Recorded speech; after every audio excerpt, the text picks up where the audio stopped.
And we are back, ladies and gentlemen. Appreciate y'all today. Me and Bryan Broaddus was just talking backstage. Y'all don't need to know what about. We are slowly gearing this thing into right brick on my brick territory. Bryan Broaddus has no clue what that means, but I'll explain it to him slowly over time. And then by the time we get to the end of this process, he'll be like, you know what, Voch? That's what right brick on my brick means. But I'm going to just slowly reveal to him information about what right brick on my brick means. It doesn't happen all the time, Brian. It happens when the Cowboys are losing and we get this high draft pick and we kind of double down into draft season, but it's going to require so much more detail of what right brick on my brick actually means. So I'll explain that to you later. But just to give y'all an update, just to give y'all an update, I watched 3 players today. I watched Ted McMillan and Travis Hunter. Boy, I'm excited about those guys. No, can I ask you a real quick question about Travis Hunter? That's why I said 3 players. Yeah, what's up? Because tomorrow's draft day, right? We get to start on our draft. We do. Yes, sir. And then this thing's just going to morph into draft talk every night. 5 days a week, we gonna be talking about draft. I figured that. Let me ask you about Travis Hunter. A lot of people are going to ask the question: Travis Hunter corner, Travis Hunter wide receiver. Yeah. Where I would be very, very interested.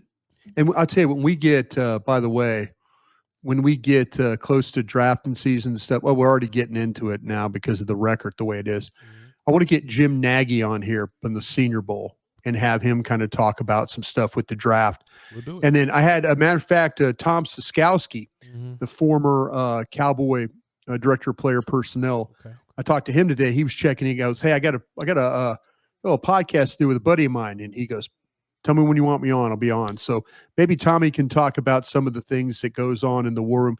Tommy, I was there with Tom Siskowski. A lot of people, if you're a Cowboy fan, you know Tom Siskowski. Sure.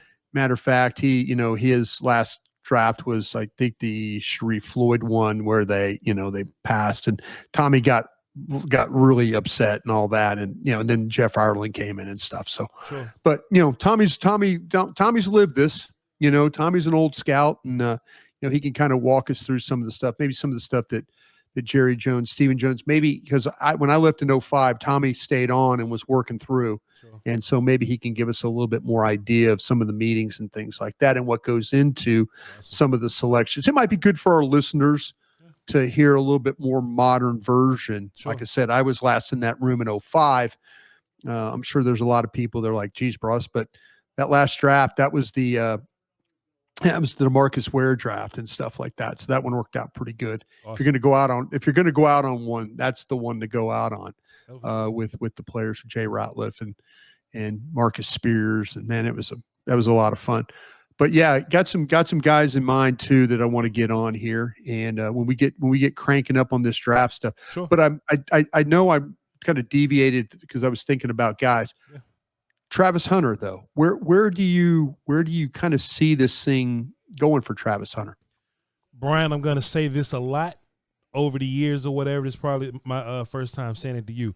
I hate when people use generational player, right? Sure. Because if I just saw that word on paper, I would define it as a player that pops up every generation or so, right? Sure. Every football generation, like 12 or 15 years.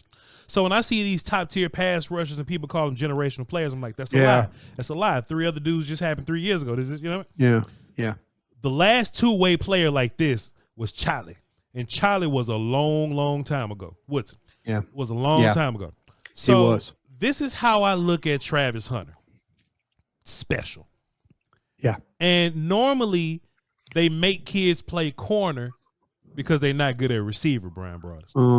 Normally. Yeah. So I think when you're breaking down Travis Hunter, you got to decide which one is he better at. Like, what is he good at, right? So I got 2 different folders. I got Travis Hunter, the wide receiver, and I watched 5 games of that. Then it's Travis Hunter, the corner. Then I watched 5 games of that, Brian. I watched 10 games of Travis Hunter. Yeah. Playing both sides. Yeah. And as a receiver, natural football dude. Ball skills, finds the ball in the air, great catcher. He's a natural yak guy, make guys miss, all this kind of stuff. He can tighten up some technical wide receiver things, but I think in terms of finding the football, catching the football, and turning himself into a yak guy, he's like top 10 or so. But this is where it gets special, Brian, because if they make you play corner if you can't play receiver, right? Usually, yeah. Right? Diggs is an example of that. Yeah, Diggs is one of them. Yeah. Travis Hunter's corner traits don't help him at receiver. But when that dude plays corner, all his receiver shit comes out with him playing corner as well, Bryan Broaddus. Right. That's what makes him special. That's why I think he's like, if I had to draft, like if they were two different dudes, Travis the receiver is like a top 10 or 12 or so prospect. Travis the corner is like a top 5 guy. So that makes him like a top 2 dude, like because it's one different dude. Brian, if he was a cornerback that couldn't catch the football at all, didn't have ball skills, he was just a cover guy. If you watch him last year, fantastic zone dude, smart zone guy. He'll come off his guy and he'll go make a play somewhere else. He understands what's in front of him. This year played a bunch of man. I watched him versus Baylor in one other game. Plays a bunch of man. Very physical at the line of scrimmage. He's a little lean. He's like 190 something, but he's very physical at the line of scrimmage. Bryan Broaddus. Sure. Punches people in the chest. Great man, guys. Mirrory, Velcro. He's just smart dude. Sticks to guys, Brian. But what makes him special, if it's anywhere close to 50-50, he turns into a top 10 receiver, Bryan Broaddus. Yeah. That's what makes that dude special. He's already a good to cool. Like if he played wide receiver for you, he'll be like Jaden Reed in Green Bay. You'll hand the ball off to him sometimes. You'll run some screens, run some slants, throw some deep balls with him sometimes. Sure, he'll be fantastic. But you take that dude and make him Pat Surtain as a corner. This dude is special, Bryan Broaddus. And he's my number 1 player out of 2 players that I've watched so far, him and Ted McMillan. Let me ask you this, and man, I love what you've done here with the, I think your analysis, I'm really looking forward to watching this kid play. Sure. Is it going to be, if he were on the board for the Cowboys? Sure. Where do you think the Cowboys will play him first? I think, or what will they draft him as? I think Jerry Jones, I think Will McClay and his cast of characters are going to have to hem Jerry Jones up at the neck and tell him what's best here. There's more visibility with wide receiver. There's more superstars selling jerseys at wide receiver. Right. That dude is a corner. Yeah. But he's also a top 10 receiver. He's also a top 10 overall receiver. So if it's me. Okay, top 10 like Chase, Jefferson, Lamb kind of top 10 receiver when you see it as a projection for the NFL. I hate because you said Surtain. You said Surtain at corner. As a corner, he's close. And look, this is not a direct comparison because he's a different dude. Yeah. But at corner, he's closer to Surtain. At receiver, he's like a Chris Godwin dude to me. Okay. He's like a wide receiver too, but he's a damn good wide receiver 2 type dude for me. Right. See, this if you remember the Zeke Jalen Ramsey draft. Sure. 16, right? Yeah. And I remember Dallas couldn't figure out, Rod Marinelli and that crew couldn't. This would be good when we have Siskowski on. Maybe he could give us a little light on this. Sure. But they couldn't figure out whether to play Ramsey at safety or play him at corner. Sure, I remember. And all of a sudden, then you get Rod Marinelli and Chris Richard get in there and go, hey, listen, if you guys want to draft Zeke, we're good for it. Yeah. Because he'll help us. Yeah. He'll, the offense will stay on the field. We won't have to worry. If you want to draft. See, I just remember, and I wonder if teams are going to get in trouble. Now you've clearly got the comparisons. Here's the difference, Brian. Watch this. Here's the difference. Watch this, because I was there. I was old enough to remember this. Watch this. Jalen Ramsey didn't play a whole bunch of corner. He played a lot of safety. Absolutely. They had to project Jalen Ramsey as a corner. Right. This dude plays 90 snaps a game at both. That's where I think the difference is, Bryan Broaddus. You see it in this guy. I like what I just wonder if some teams are going to say exactly what you just did. Sure. You know, like, no, wait a minute, you know, and maybe it could come down because Dallas, if you think about it, could Dallas use either position? Dallas could use both. Dallas could use. Okay. Where do you think then a guy like that really, where does he help you then? Does he help you more as a now? You have to think about what Bland and by the way, I got some kind of an update on Bland tonight. Okay. I got an update we can get into a little bit, but I wonder where he helps you the most with this football team. I think he's a bona fide Z receiver. So Brandon Cooks is gone. He would be your Brandon Cooks guy. But also, here's another point too. And I'm gonna say this a lot on the draft show. I'm gonna say this a lot with me and you.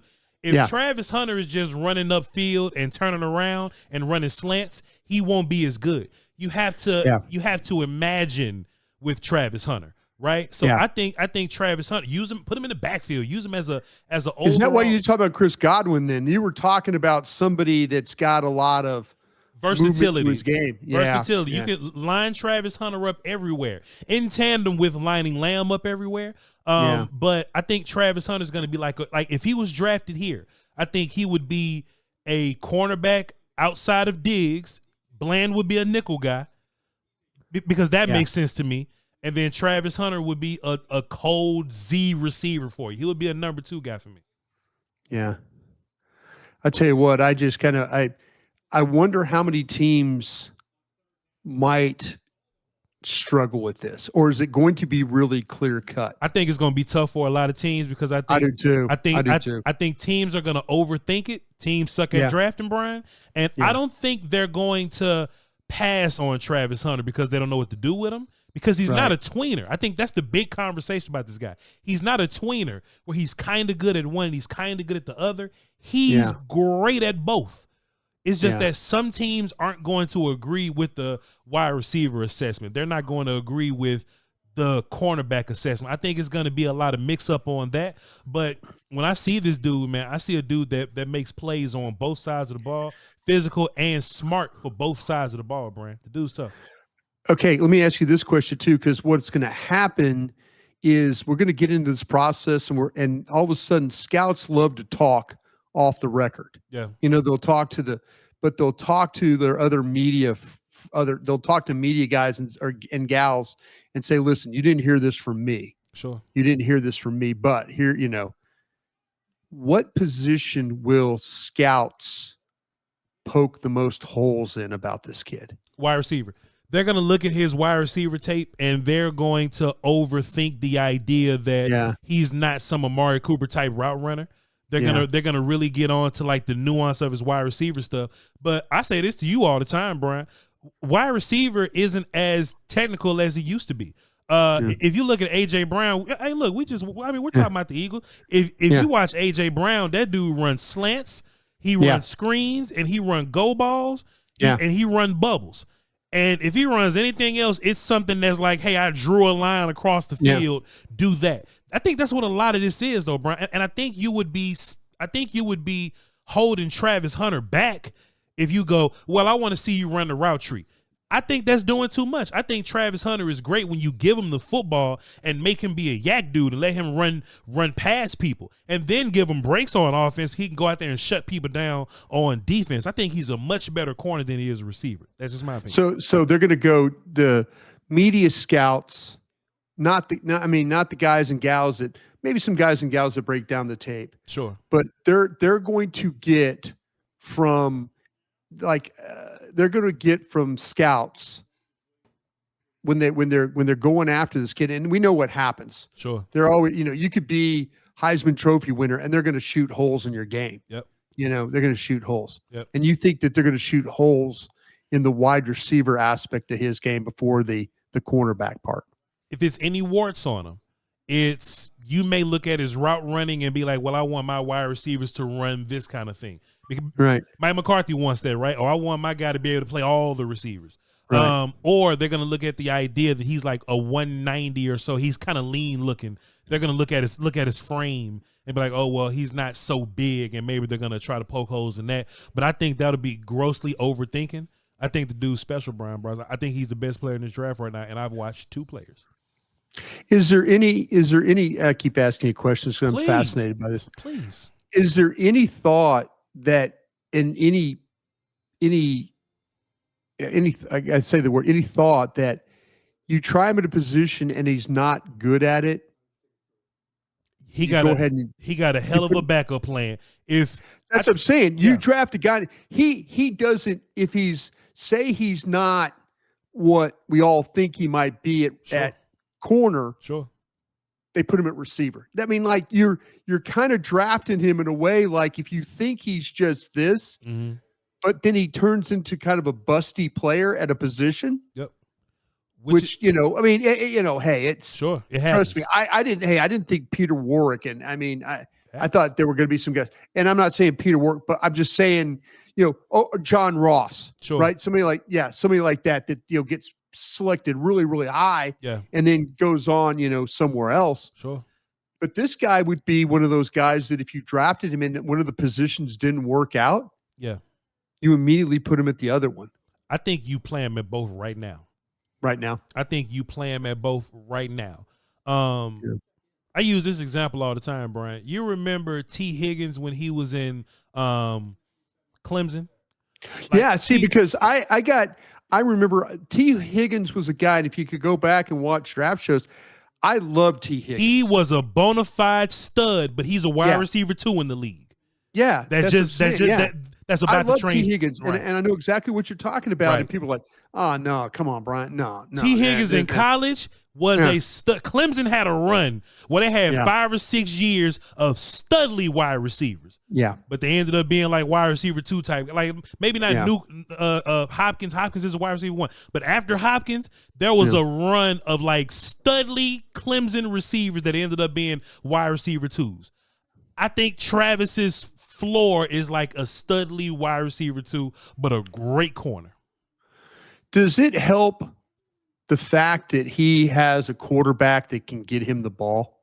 I think that helps. I think it's huge. Is that when you start watching the tape, you're gonna go, oh damn, look at this. Look at that throw. Look at that throw. Who's making God, it's Hunter again. This why are people gonna be, or scouts gonna be more wild, I wonder, when they get in the rooms and get all together. And there's some scouts that have not seen Sanders or Hunter play. There's guys that have gone to Boulder. Sure. And there's some guys and gals that have kind of watched, maybe they've gone to another school and they throw the Colorado film on. Sure. Because like you want to see good versus good. Yeah. So you're at you're at Utah, like you just showed. You're at Utah or Nebraska, or one of these places, and you're like watching, you're like, man, I'm gonna throw on the Colorado film because I know this receiver and this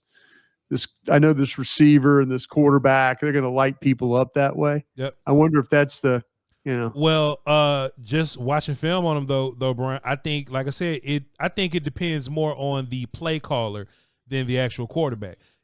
Because it's not like every ball is so perfect for him, right? Like there are situations where he's catching the ball away from his body, or he's having to go up and get a football or something like that. Also, too, I think Sanders got hurt, and there was this number 16 out there that was making throws, and he wasn't all that great. But Travis made the adjustments on the fly, and he was catching passes from. You'd say he's a bad ball catcher. I think he's a bad ball catcher. I think Travis is able to, especially downfield, vertically. This dude is so good, bro.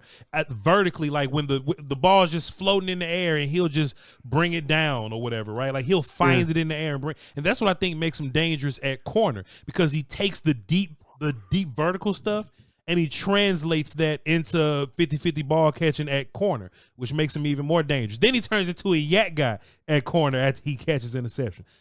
The dude's tough, man. When you're watching, okay, real quick, please, here we are. Please, let's do this. When we're watching Sanders, When you're watching Sanders, and you're seeing the ball and all that, is there going to be a regret? Say Dallas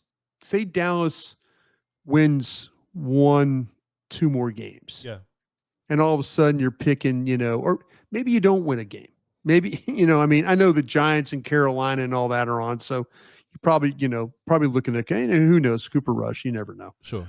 But is there going to be, are we going to get to say the 6th, 7th pick and regret not drafting a quarterback?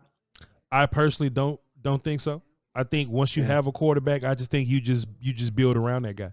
I think if you have a quarterback, you build around that guy, and I think you have a prime opportunity because it's rare to have a franchise quarterback, and to have a pick this high. I think it's rare. Yeah. So you finally got an opportunity to take a dude and put him around your quarterback, whether it's offense or defense. And Dak just signed his contract. He's going to be here for 3 years. It is what it is. Yeah. So absolutely. If Dak is hot garbage next year, all right, let's go get Arch Manning or something. Like, it's always a way out of this. You know what I mean? But I'm taking this opportunity to give me a receiver. I'm thinking offensive lineman at some point. Offensive lineman, I'm thinking that too. Receiver, offensive lineman, or somebody that can make this defense stout. I'll take either one. See, that's what I think you're really open to. And I understand. I like what you're saying about the quarterback. I think there'll be a certain level of the fan base. Sure, they will. That just like, damn, you're picking 6, and you're going to see who's, there's going to be some quarterback on there. They're like, God, can you really pass on that guy? That kind of thing. And you're thinking, well, just pull an Atlanta and draft Michael Penix kind of a thing. Brian, that sounds good, but Michael Penix is sitting down right now. And I know. And Kirk Cousins is playing. I think Dallas Cowboy fans would much rather have a dude that's like playing, and then they got help around him. Here's number 16. Here's number 16 here from Colorado. Arizona. Colorado. Yeah. Just a slight overthrow, but Hunter got the tracking, and you know what I'm saying. So he's more than just, hey, throw me a bubble and I'll go run fast. Like, I think he got wide receiver traits for real. But he's also like a dangerous corner. He does track that ball, man. He does. You could see him track that ball. He does.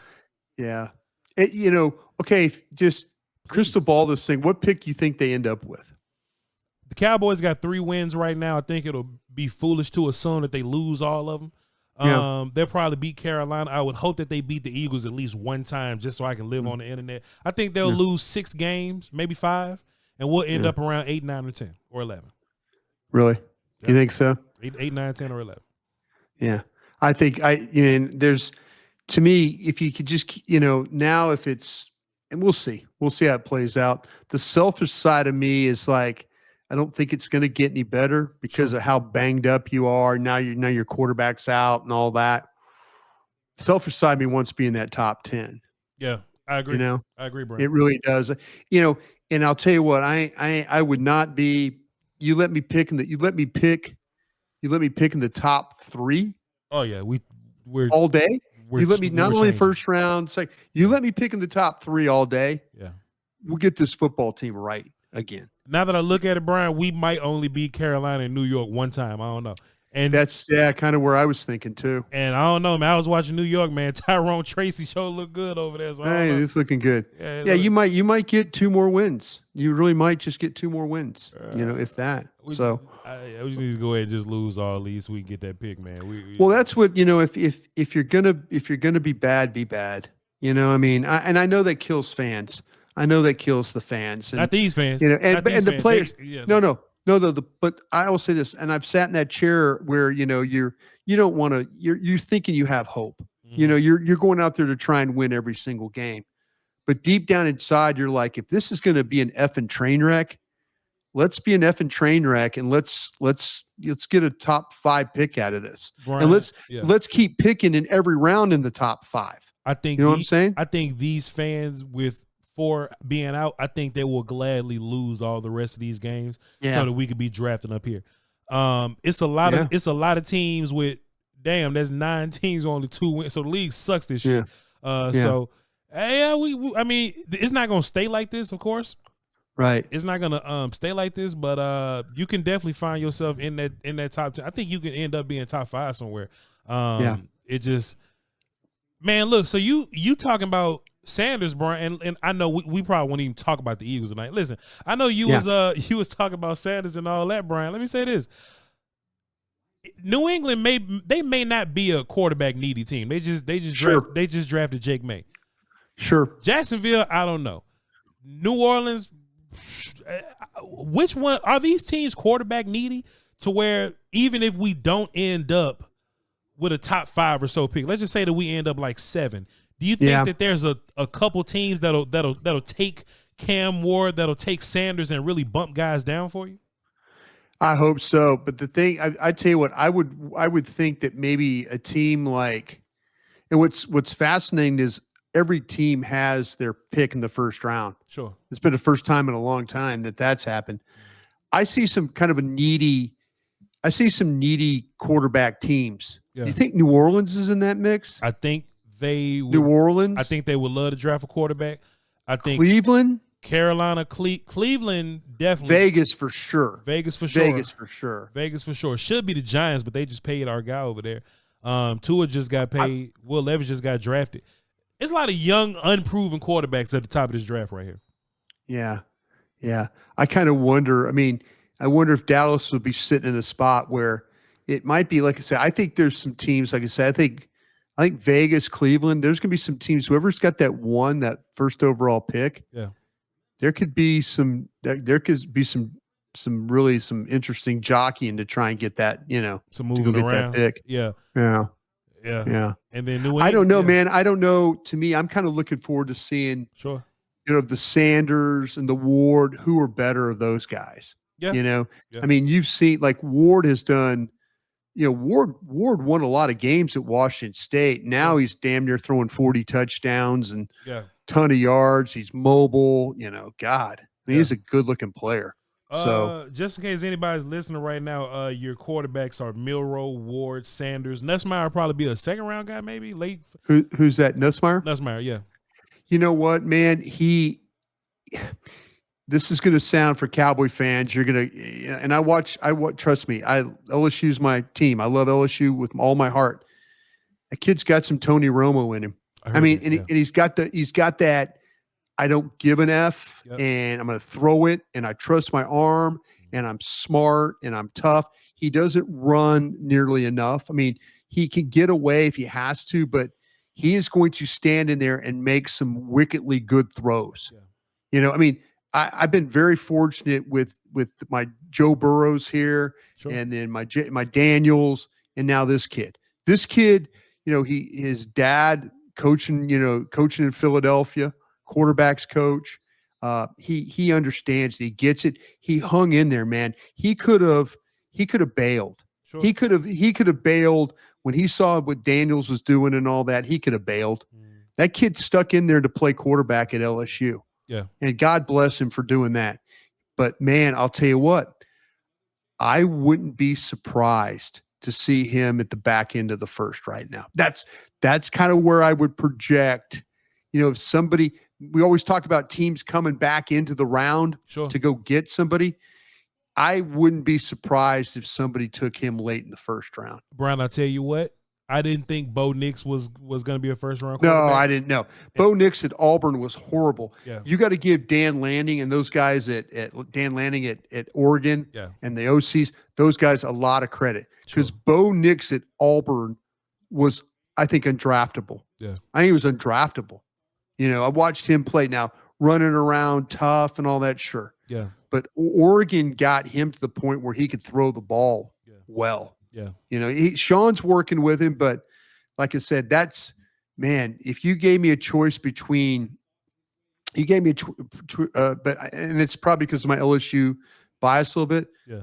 I'll take Nussmeier over Nix. I would. I didn't think Nix, I didn't have Nix up that high. I had Nix like in the third round. Sure. I didn't have him up that high. Yeah. But he's playing okay for him now. They're winning games.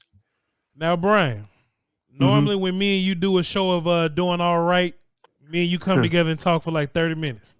Yeah. We've been talking draft for 30 minutes. All right, let me give you a couple things about the Eagles defense real quick. Brian, let's talk about the Eagles a little while. All right, let's give the people. No, that's what I'm saying. I'm going to give you a but- couple things to talk about with the Eagles. But let me just say, this was an incredible draft discussion, and I hope. Wait till tomorrow. Yes, I'm going to have some. I'm gonna have some players watch tomorrow too. Get ready. Cool. Well, go ahead, Brian. Tell us like 3 points about the Eagles, and we'll get up out of here. I think they're going to try and bully you up front with their defensive tackles. Jalen Carter's really good. Yeah, Milton Carter, Williams, Davis, Williams. Yep. Yeah, I think they're going to try and bully you up front. Yep. I do believe, and I have this ability on my computer with my next gen stuff to be able to sort plays. Sure. I wanted to know, okay, give me the plays where there's explosives. Give me the explosive run plays. And it seemed like the common thread was the edges. And the edges were, when you look at it, or how to attack the edges, with Huff involved in Sweat. And you're watching that and you're like going, okay, I could see, I'm looking at these, there's 20 something runs. I'm looking at them and it's under center. It's shotgun. It's not stuff done in the middle. It's more stuff done on the edges. Sure. So then go check. Now I'm learning about go check metrics with film or go see if you can find a little bit more reason. Yeah. With both Sweat and also Huff on the field together, teams run the ball at a clip of about 5.3 yards a carry. When they're off, it's 3.6. Okay, now it turns into Brandon Graham. He's a little thicker. He's a little thicker. He's a little thicker. Yeah. He's a little bit more experienced. Sure. He knows how to get off blocks. Yeah. He's kind of he's a tough guy. Sets the edge pretty solid. Sets the edge pretty well for you. Yep. And to me, I'm looking at it like going, okay, if Dallas, and listen, Dallas hasn't run the ball at all this year. We know that. There's been problems. But if you're going to try, that's where it's got to go. It's got to find the way to the edges is what it's got to do. Okay. Their secondary. We'll see what happens with Slay, in his situation with the groin injury. Sure. He'll probably play against you. He'll probably be practicing and playing, but here we are. Just watching film.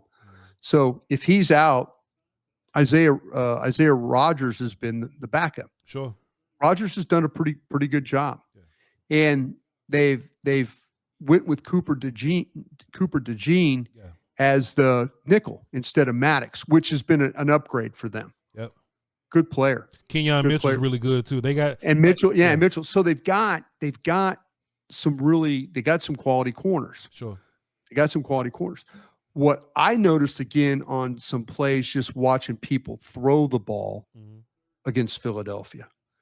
Philadelphia, again, here's another metrics number for you. The pressures. Yeah. Now they're the 8th ranked or the 8th team in the league right now on dropbacks attempted against them. Like the 8th fewest attempts.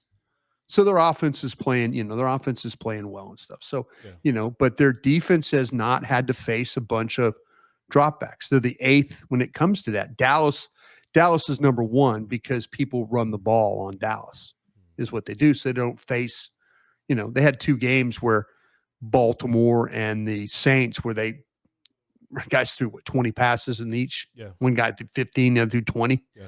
So teams haven't thrown the ball, dropping back. Philadelphia's kind of in the same boat. Sure. But what I'm learning about Philadelphia is like their pressure. A lot of their sacks have been coming from, the tackles. Now, Sweat's got sacks, but where the pressure really has come to me is through the middle of this defense. They're like I say, they're going to try and bully you and they're going to try and push the front of that pocket. So, they're kind of in their pressure rate is like mid-pack. Yeah. If you look at overall, they had, was it 8 sacks against the Giants? I watched all the sacks.